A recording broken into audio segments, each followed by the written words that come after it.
The millionaire needed a date for an event but found the one woman he knew he could never forget. Hello everyone. Before we begin today's story, I have a small favor to ask. Please hit subscribe and turn on the notification bell so you never miss our channel's new videos. It's quick, free, and the best way to support us in bringing you more dramatic stories.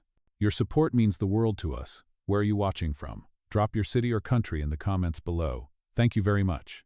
Now, let's get back to our main character.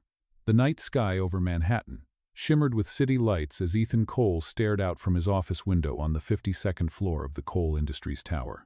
The glow of the skyline reflected in his glass, but his mind was miles away. The annual Infinity Charity Gala was 3 days away, the biggest networking event of the year. And for the first time in his career, he didn't have a date. He didn't care for appearances until he saw the name on the guest list, Victoria Lane. The woman who'd broken off their engagement, who'd left him for a rival CEO, who'd publicly said Ethan was too cold to love. That headline had haunted him for months. "Sir?" His assistant's voice broke his thoughts. "You wanted me to find someone to attend the gala with you?" Ethan turned, expression unreadable. "Someone. Appropriate. Elegant. But not the kind who wants her photo on every magazine cover." His assistant hesitated. "We could call an agency, sir." Ethan shook his head. "No, I want someone real." Later that day, while crossing the lobby, Ethan's gaze caught a young woman crouched near the marble floor, gathering spilled coffee with a handful of napkins. Her hair was pulled back messily, her hands trembling slightly. "I'm so sorry, sir," she said quickly, not looking up. "I'll clean it right away." Ethan crouched down to help her, surprising himself. "It's fine. You'll stain your hands like that." She looked up then, startled, and for a brief second he forgot the world around them. Her name tag read times Lila Hart **. Her eyes, warm brown, tired but kind, met his, and he saw something he hadn't seen in a long time. Sincerity. No pretense, no hidden motive. "You work here?" he asked quietly.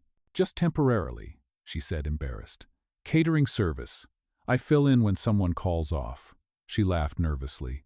"Guess I'm not great at it." Ethan tilted his head. "Do you own a dress?" She blinked. "A dress?" "For an evening event," he clarified, still studying her. "Something simple. Black would do." Lila frowned. "I don't understand." He straightened up, slipping a business card onto her tray. "Meet me tomorrow at 5 p.m. My assistant will explain.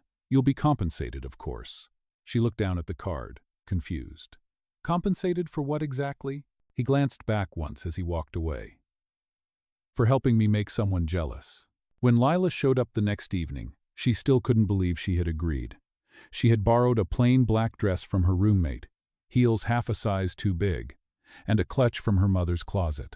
The elevator doors opened to reveal a world she'd never stepped into: mahogany walls, silver champagne trays, and the quiet hum of power.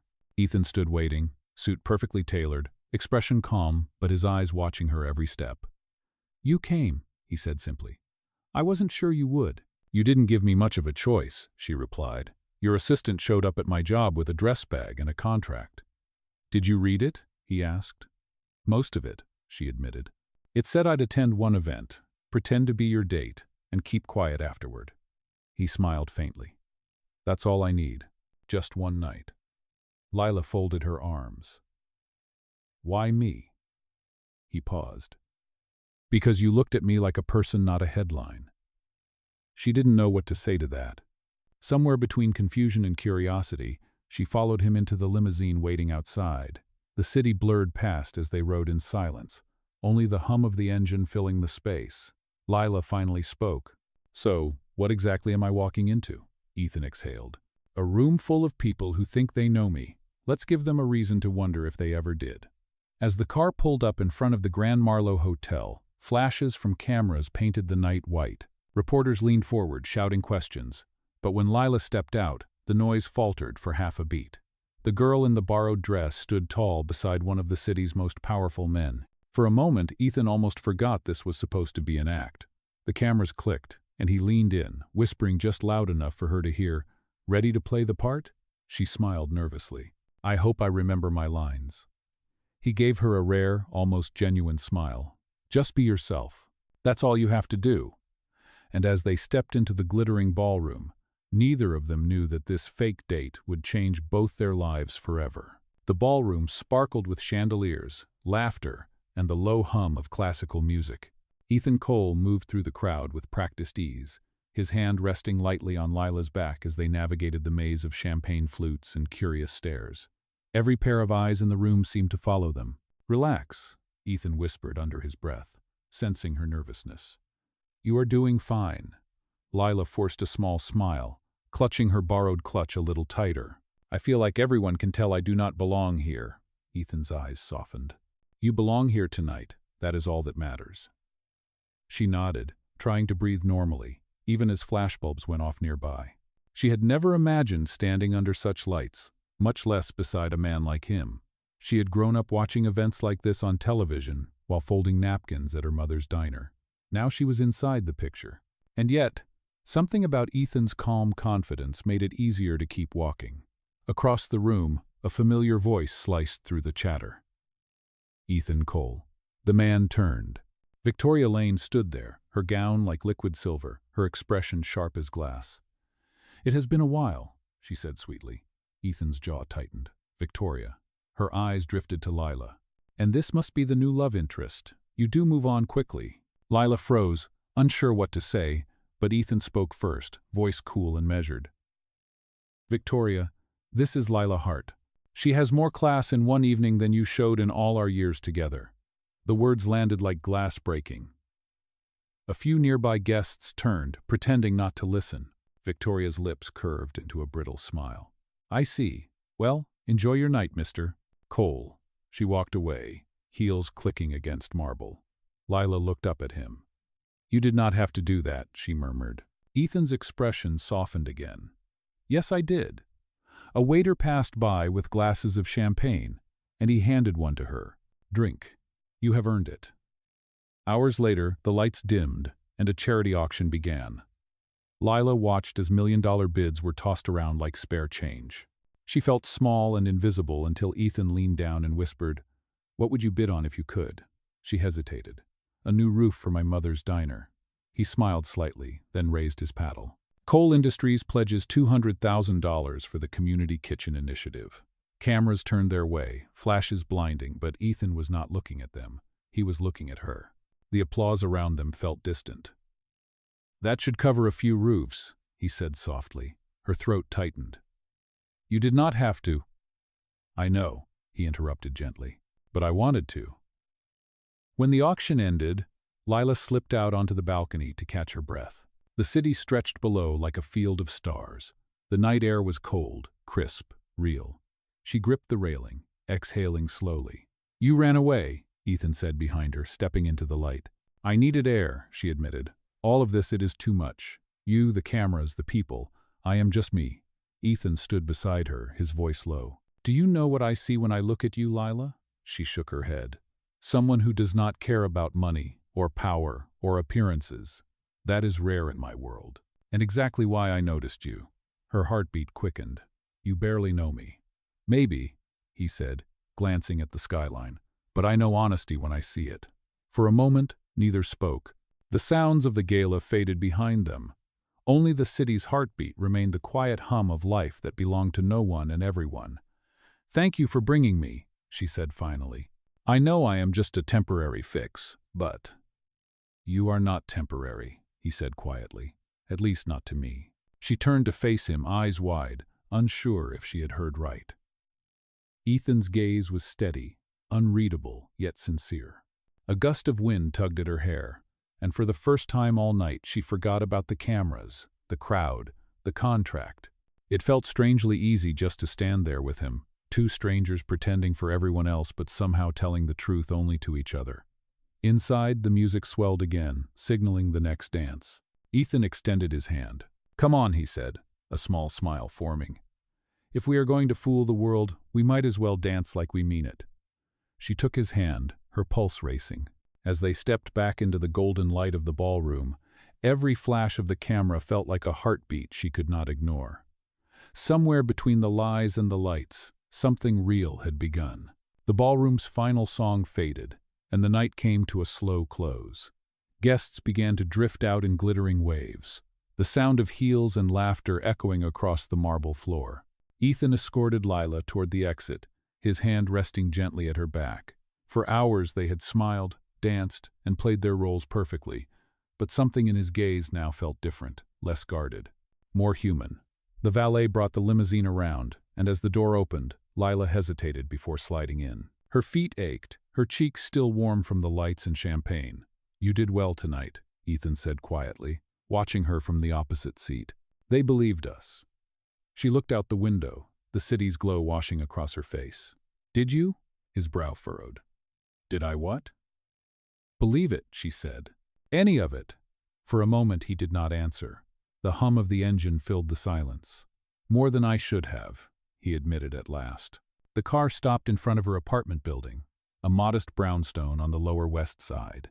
She turned to him, fingers clutching her clutch nervously. "Well," she said softly, "I guess this is where the fairy tale ends." He smiled faintly. "Who said it has to?" She blinked, unsure how to respond, then stepped out into the cool night. The limousine idled as she climbed the steps to her building. When she glanced back, Ethan was still there, watching. She waved awkwardly before disappearing inside. But as the door shut behind her, he whispered to no one, "Good night, Lila." The next morning, Lila woke up to her phone buzzing nonstop. Dozens of missed calls, messages, and notifications. Her name was trending. A headline on her screen read, "Ethan Cole's mystery date, who is she?" Her stomach dropped. The photo showed her on the red carpet, laughing as Ethan whispered something to her. She looked like she belonged there, but she knew she did not.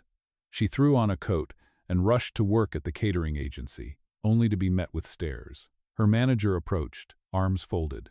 "You did not tell me you were dating a billionaire, Lila." "I am not," she insisted quickly. "It was just one event. Save it," the woman snapped.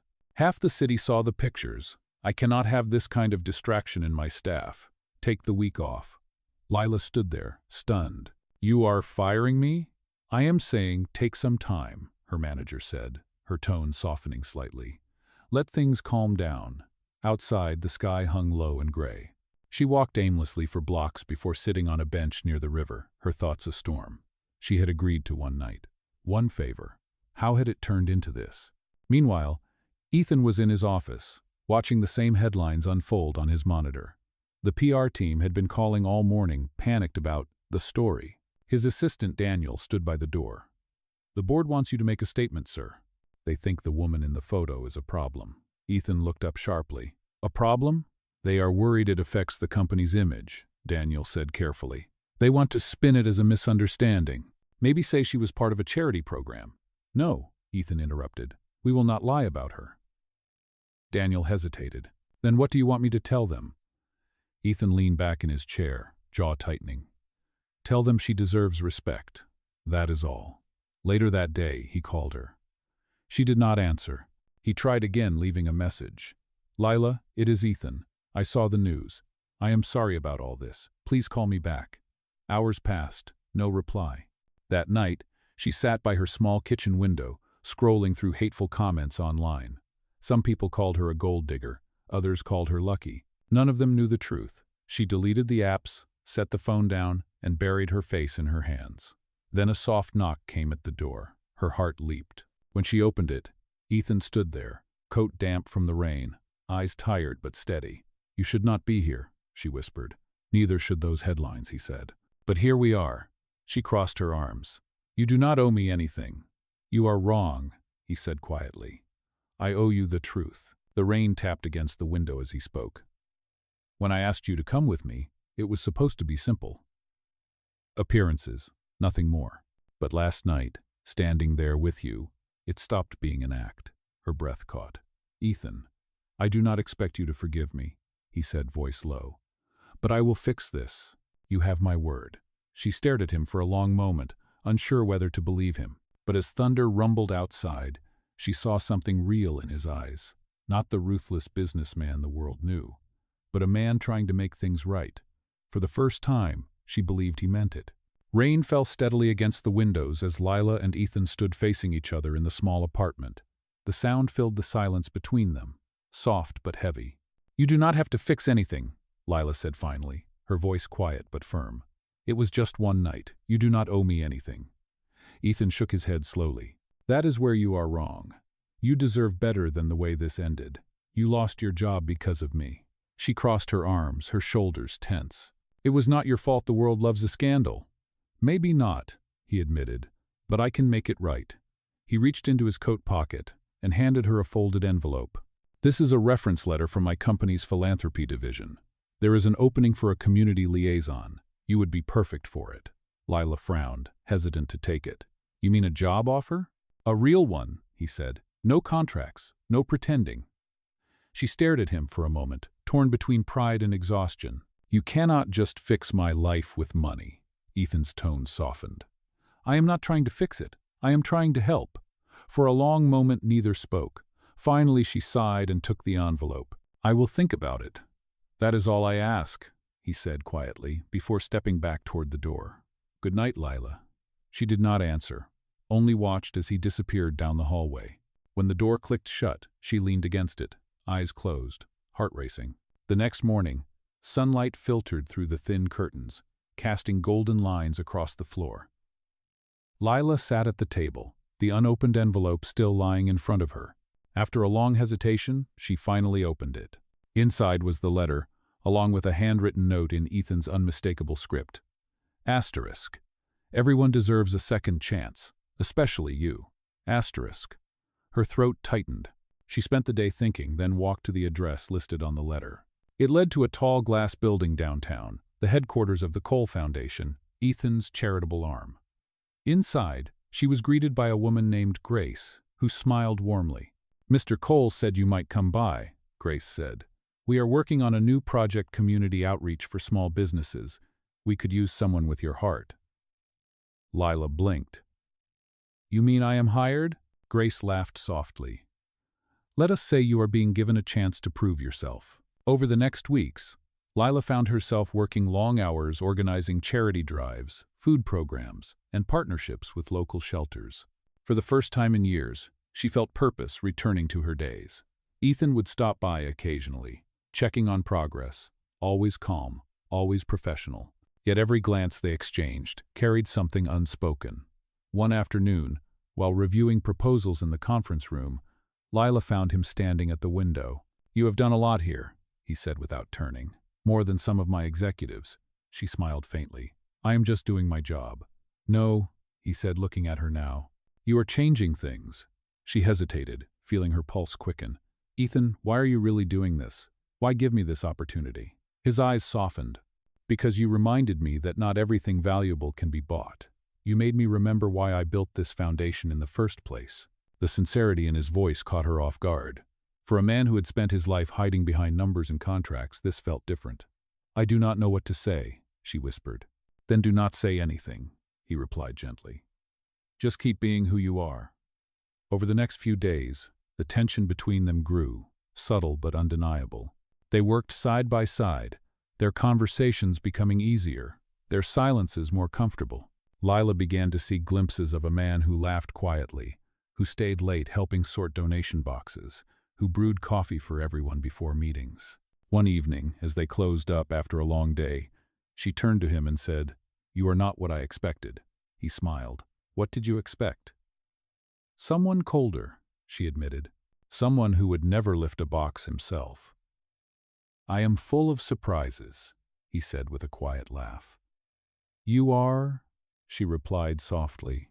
Their eyes met, and for the first time, neither looked away. But before anything could be said, Ethan's phone buzzed. He glanced at the screen, his expression hardening. It is the board, he said. They are not happy about the photos resurfacing. They think our connection is a distraction. Lila's smile faded. So that is it then? Ethan looked at her, frustration flickering behind his calm mask. It will not be that simple. He turned toward the window, watching the city lights flicker in the distance. But if they make me choose between reputation and what is real, I know my answer now.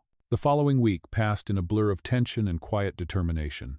Ethan had always been calm under pressure, but the board's scrutiny was unlike anything he had faced before. They questioned his judgment, his priorities, even his leadership. Headlines about the CEO and his mystery woman refused to fade, and investors whispered behind closed doors. Yet every morning, Lila arrived at the foundation as if nothing had changed. She worked with her usual quiet focus, refusing to let gossip define her. One evening, as the last rays of sunlight fell through the tall windows, Ethan entered her office. "You stayed late again," he said softly. Lila looked up from her laptop. There was still data to file. He crossed his arms, leaning against the doorframe. "You are not obligated to keep proving yourself to anyone here." She closed the laptop and met his gaze. "I am not proving myself to them, Ethan. I am proving to me that I deserve to be here." He smiled faintly, admiration flickering in his eyes. "You already do." The air between them felt charged, unspoken words hanging heavy. Then his phone buzzed, again Daniel's name flashing on the screen. Ethan sighed and answered. "Yes?" A pause. Then his expression changed. "What do you mean they pulled funding?" His voice grew sharper. "Who authorized that?" He hung up and rubbed his temple. "The board just froze all discretionary funding for the foundation. They are calling it a restructuring review." Lila frowned. "Because of me?" "Because of us," he corrected quietly. "They think this project is making me look distracted." Her chest tightened. "Then maybe I should leave.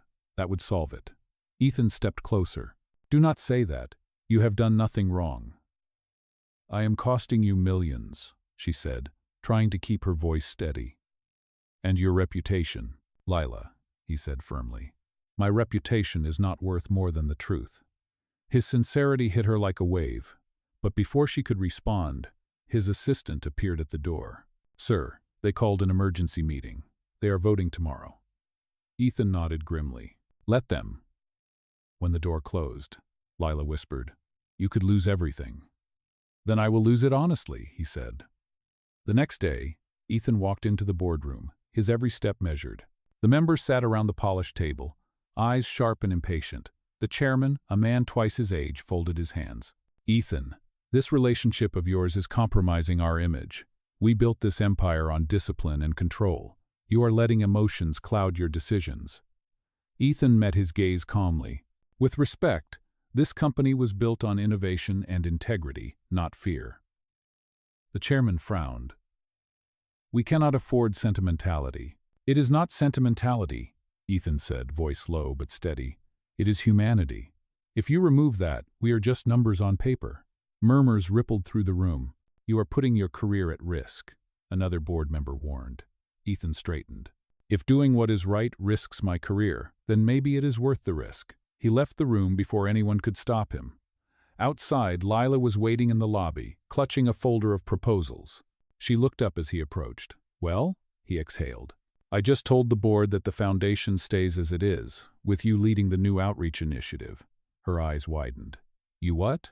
"I told them that if they wanted my resignation, they could have it, but they would not have my silence." "Ethan, you cannot." "I already did," he said gently. "I will not let them erase something good because they are afraid of appearances." For a long moment she stared at him, unsure whether to be proud or terrified. Then she reached out and took his hand. "You are going to cause chaos," she whispered. "Maybe," he said with a faint smile. "But maybe it is the kind the world needs." That evening, they walked outside into the crisp night air. The city around them buzzed with life, oblivious to the storm brewing above corporate towers. For the first time, Lila felt something shift not in the world, but inside herself. He had chosen honesty over power, and somehow, that made her believe in him more than ever. As they stood by the street, watching the lights flicker on across the skyline, Ethan turned to her and said quietly, "Whatever happens next, I want you to know something. You were never just a distraction. You reminded me what it means to care." She smiled, tears glinting in her eyes. "And you reminded me what it means to be seen." Neither spoke again as they stood there, side by side, knowing the real battle had only just begun. But for once, neither of them was afraid. The following morning, the city woke up to headlines that spread like wildfire across every news outlet. "Ethan Cole resigns as CEO of Cole Industries."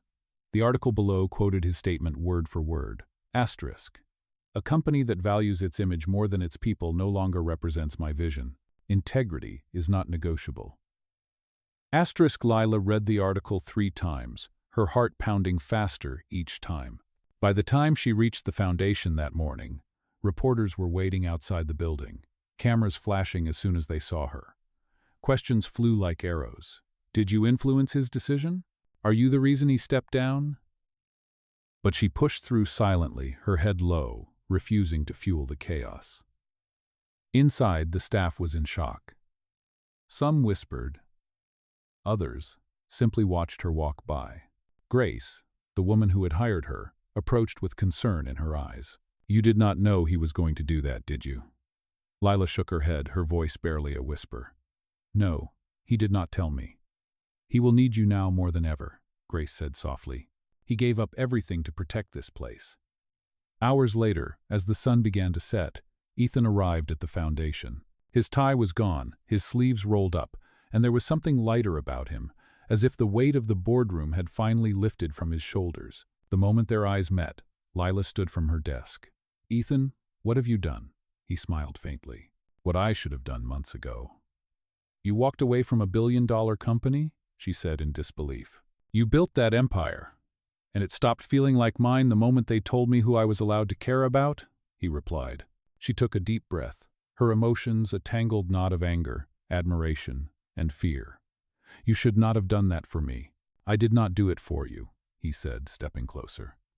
I did it because you reminded me of who I used to be before I started counting everything in profit and loss. His words silenced her. The office around them felt still, the hum of computers fading into the background. For the first time, she saw Ethan not as the untouchable CEO or the man from the gala, but as someone stripped down to his truth. What will you do now? She asked softly. He looked around the office, his eyes resting on the Cole Foundation sign on the wall. Start again, here, with what matters. In the days that followed, the foundation became his entire world. Without the pressure of corporate shareholders, Ethan threw himself into rebuilding the organization from the ground up. He called partners personally, reached out to donors, and used his influence to secure funding for causes that had been neglected. Lila worked beside him every step of the way. They spent long nights finalizing proposals, delivering food to shelters, and meeting with community leaders. Sometimes they barely spoke, but the quiet between them carried more meaning than words ever could. One night, after a long volunteer event at a community center, they stopped at a small diner near the river. The place was almost empty, the neon sign buzzing faintly in the window. Lila stirred her coffee absent-mindedly. Do you miss it? She asked. The power, the control, the boardrooms? Ethan leaned back, smiling faintly. You are asking if I miss pretending I am invincible? No, not anymore. You do not regret it? She asked. Not a single thing, he said, except maybe not realizing sooner that happiness looks nothing like what I thought it would. She smiled softly. You sound like a different man. Maybe I finally am, he said, his voice low. The waitress came by with pie, and they shared it in comfortable silence, the world outside fading away. When they left the diner, the air was cool and clean after a light rain. They walked along the riverbank, their reflections shimmering in the water. You know, Ethan said quietly, the night I met you, I thought you would be my solution, but you turned out to be my reason. Lila stopped, her heart thudding. Ethan. He reached out, brushing a strand of hair from her face. You do not have to say anything. I just needed you to know. She looked at him, the man who had once lived for power and now stood before her, humbled, real, and unguarded. You changed everything, she whispered. He smiled. So did you. And under the soft glow of the city lights, the man who had once had everything finally understood what it meant to have enough. Rain tapped softly against the glass walls of the Cole Foundation as Ethan walked into Lila's office late that evening. The city outside glowed in shades of gold and gray, a reflection of the chaos that surrounded them. The board had frozen the foundation's funding, blaming his growing closeness with her for distracting him from corporate priorities. Lila sat at her desk, the dim light tracing the curve of her tired smile as she looked up. You should not be here, she said quietly. You have a storm waiting upstairs. Ethan shook his head, his voice low but steady. The only storm that matters is the one I caused for you. She frowned, standing. Do not say that. You did what you thought was right. It is not your fault they care more about appearances than people. He exhaled slowly, walking closer. Maybe, but you should not have to pay the price for my choices. Lila crossed her arms, trying to stay composed. If you are here to offer another apology or another job, do not. I do not need saving. Ethan stopped, meeting her eyes. I am not here to save you, Lila. I am here because I finally understand what it means to stand for something real. The air between them felt heavy, charged with words neither dared to say. Tomorrow, he continued, the board will vote to remove me as CEO. They think the foundation is a waste of resources, and they want to distance the company from us. She swallowed hard. Then maybe you should let them walk away before it destroys everything you built. His gaze didn't waver. And let them erase what matters most. No. He moved to the window, watching the rain slide down the glass like silver threads. I spent years building an empire that could collapse with one rumor. But what we built here, this place, it is made of truth, that will last. Lila took a hesitant step forward. You could lose everything, Ethan. He turned back to her with a calm, almost peaceful expression. Then I will lose it honestly. The next morning, the boardroom felt colder than ever. Ethan stood before the long polished table, every executive watching him with the same detached calculation he once wore himself. Mr. Cole, the chairman began, your personal decisions have compromised the company's reputation. We built Cole Industries on discipline and restraint. You are letting emotions dictate leadership. Ethan's reply was quiet but firm. Discipline without humanity is just control.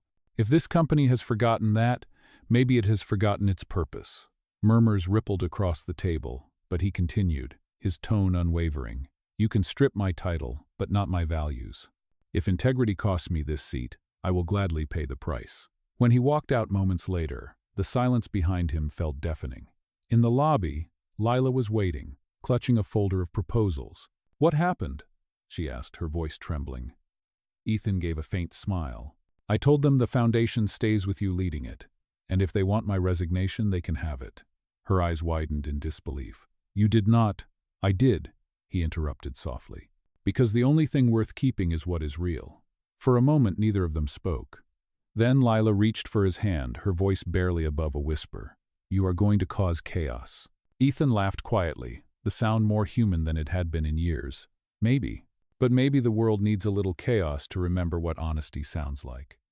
Outside, the rain slowed to a gentle drizzle, washing the city clean. As they stood side by side in the soft morning light, they both knew something had changed forever, not just in the headlines, but in their hearts. The man who once lived for power had chosen truth, and for the first time the silence between them felt like peace. The city woke the next morning to headlines that spread like wildfire across every major network. Ethan Cole resigns as CEO of Cole Industries. The statement he released read, a company that values its image more than its people no longer represents my vision. Integrity is not negotiable. Lila stood by her window, staring at her phone, her hands trembling as she read the words over and over again. He had really done it. The man who once built an empire had walked away from it all. By the time she arrived at the foundation, reporters were waiting outside, their cameras flashing like lightning. Questions flew toward her. Did you influence his decision? Are you the reason he stepped down? But she kept her head down, pushing through the noise until she reached the safety of the lobby. Inside, the atmosphere was heavy with shock. Grace approached her, eyes wide.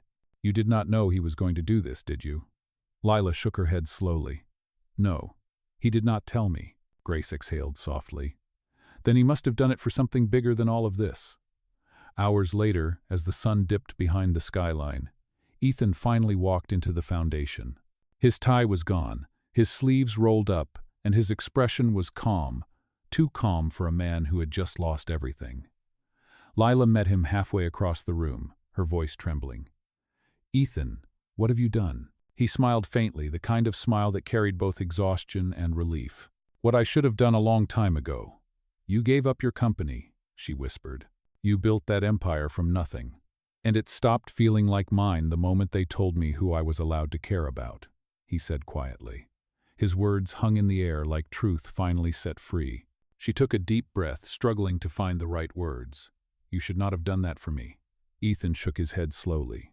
I did not do it for you. I did it because you reminded me of who I was before the money, before the walls, before I started counting everything in profit and loss. For a moment, neither of them spoke. The office around them seemed to fade away, replaced by a quiet sense of understanding. What will you do now? Lila asked softly. Ethan looked around at the foundation's modest space, his gaze lingering on the sign that bore his family name. "I will start again," he said simply. "Here, with what truly matters." That night, the city outside buzzed with speculation, but inside the foundation, the world felt still. For the first time, Ethan was not chasing power, he was protecting purpose. And when Lila looked at him, standing there no longer a billionaire in a tailored suit, but a man who had chosen truth over prestige, she knew that everything had changed. He had lost the empire the world envied, but in return, he had found the peace it could never buy. A year later, the world had almost forgotten the scandal that once surrounded Ethan Cole, but inside the Cole Foundation, his name had become a symbol of change. The Second Chance Initiative had expanded across several cities, helping thousands of families rebuild their lives. The man who once ruled boardrooms was now known as the millionaire who gave power a heart. On a bright spring morning, the foundation prepared for its annual gala at the same Grand Marlowe Hotel where everything between Ethan and Lila had begun. The chandeliers glowed softly, the air filled with quiet laughter. And this time, the night was not about image but about purpose. Lila stood near the stage, wearing a simple ivory gown, her eyes shining with pride as she looked around the room filled with people whose lives had been changed. Grace smiled and whispered, "You look radiant. He will be proud." Moments later, Ethan appeared beside her, calm and confident, no longer the man chasing perfection but the one living it. "Ready?" he asked gently. She smiled. "Always." When he took the stage, his speech was simple yet powerful. "A year ago, this room represented everything I thought I wanted. Success, attention, control. But tonight, it represents everything I almost lost: kindness, honesty, and love. True wealth is not measured in numbers, but in how many lives we lift with ours." As applause filled the ballroom, his gaze found Lila in the crowd, and in that moment no cameras or headlines mattered. Later, on the same balcony where their story had started, Ethan handed her a small velvet box with a note that read, "No rules, no pretending, just us forever." Her hands trembled as he opened it to reveal a simple ring. "Lila Hart," he said softly, "will you marry me?" Tears shimmered in her eyes as she whispered, "Yes." When he slipped the ring onto her finger, the city lights flickered below them, and for the first time, the man who once had everything finally had what truly mattered: a life built on truth, and a love that would never need pretending again.